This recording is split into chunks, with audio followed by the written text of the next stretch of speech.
नमस्कार दोस्तों, जागरफी today educational channel पर आपका स्वागत है और मैं हूं राघव दुबे। दोस्तों, हम लोग आज एक बहुत ही महत्वपूर्ण यूनानी भूगोलवेत्ता के बारे में बात करने जा रहे हैं।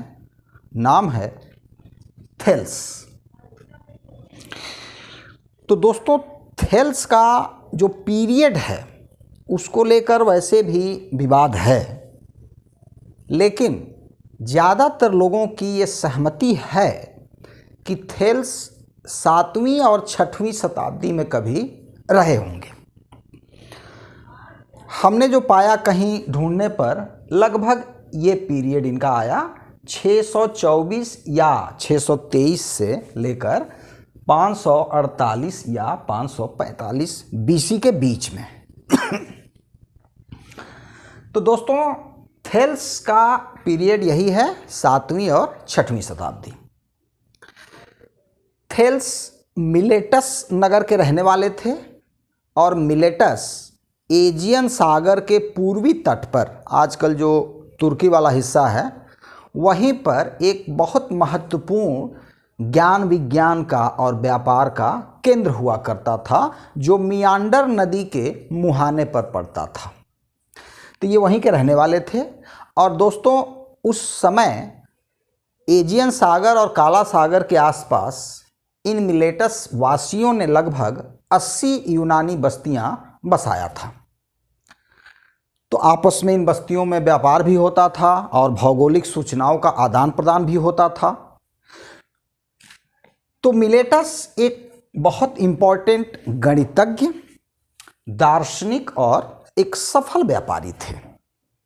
बल्कि थेल्स और अनेक्जिमेंडर को मिलाकर गणितीय भूगोल का संस्थापक कहा गया है। दोस्तों, यूनान, मिस्र और उस समय समीपवर्ती क्षेत्रों की इन्होंने भरपूर यात्राएं की थीं और यूनानी दर्शन शास्त्र में भी इनका बहुत कंट्रीब्यूशन रहा है। इसका विकास, जिस कारण उसे यूनानी दर्शन शास्त्र का निर्माता भी कुछ लोग कहते हैं, और इनका संबंध आयोनियन स्कूल ऑफ फिलॉसफी से था। तो ये है दोस्तों इनका एक सामान्य परिचय। इन्होंने एक बुक भी लिखा था, लेकिन वो बुक दोस्तों अब उपलब्ध नहीं है। वो अन्य किताबों में ही उसकी चर्चा के रूप में वो मिलता है।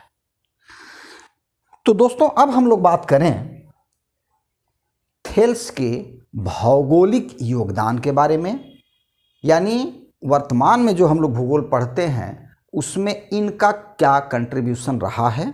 और फिर उसके बाद हम पढ़ेंगे कि गणित में, खास तौर से ज्यामिति में, ज्योमेट्री में इनका क्या योगदान रहा है। तो सबसे पहले हम बात करें भौगोलिक योगदान।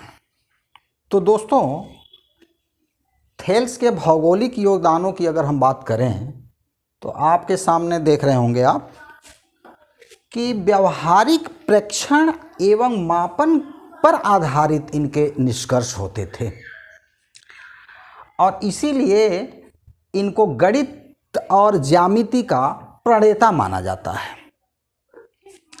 दूसरी बात कि पृथ्वी की माप का श्रेय थेल्स को जाता है तथा उन्होंने पृथ्वी के तल पर स्थानों की स्थितियां निर्धारित करने का प्रयास किया था।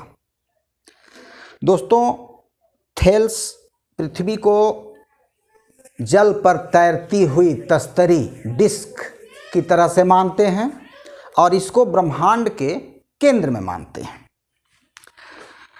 दूसरी बात कि दोस्तों, इन्होंने नील नदी के डेल्टा का अध्ययन किया था और ये बताया था कि नील नदी 2 नदियों के मिलने से बनती है, जिसमें से एक का नाम बाहेल गजल, अनुमान किया जा रहा है कि व्हाइट नील रही होगी, और दूसरी बाहेल अजरक यानी ब्लू नील। इन्हीं दोनों के मिलने से नील नदी का निर्माण होता है। जल को इन्होंने मूल तत्व माना है।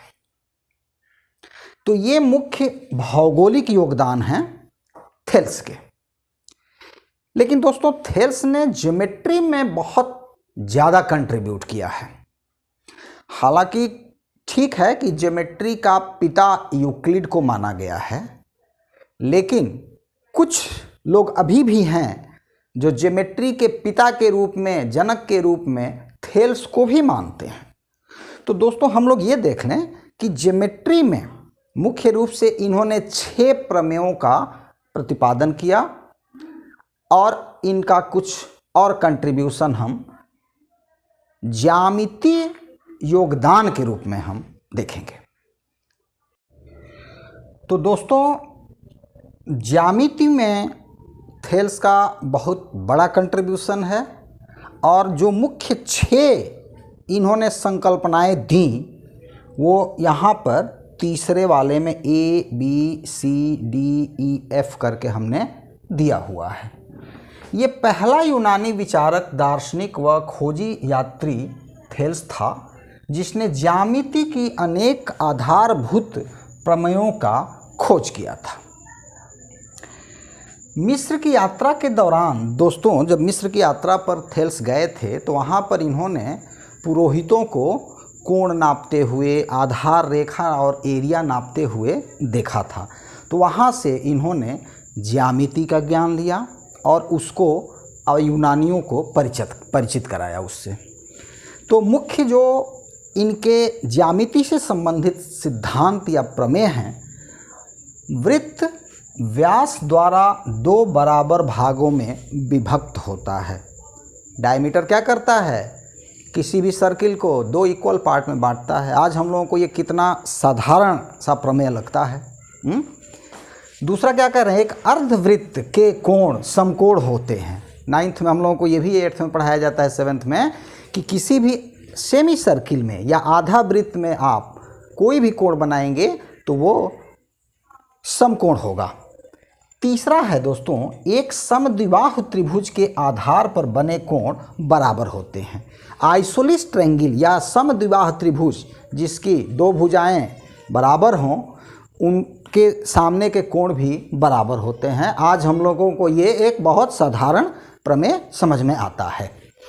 डी है, 2 समांतर रेखाओं को यदि कोई तिर्यक रेखा काटे, 2 पैरेलल लाइंस को अगर कोई तिर्यक रेखा काटे तो सम्मुख कोण बराबर होते हैं। और दोस्तों इसी के आधार पर इरेटोस्थनीज ने जो कोशिश किया था पृथ्वी का परिधि नापने का, वो इसी सिद्धांत के आधार पर किया था। 5वां है दोस्तों कि समान त्रिभुजों की भुजाएं समानुपातिक होती हैं। और अंतिम जो ज्योमेट्रिकल या ज्यामितीय इनकी संकल्पना है वो ये है कि यदि 2 त्रिभुजों के 2 कोण और मध्यस्थ भुजा समान हो तो त्रिभुज आपस में कांग्रुएंट होते हैं, सर्वरूपेण समान होते हैं। तो दोस्तों ये है इनकी महत्वपूर्ण ज्यामिति से संबंधित संकल्पनाएं और प्रमेय। चलिए फिर अगले वीडियो में एक नए भूगोलवेत्ता से हम लोग मिलेंगे। धन्यवाद।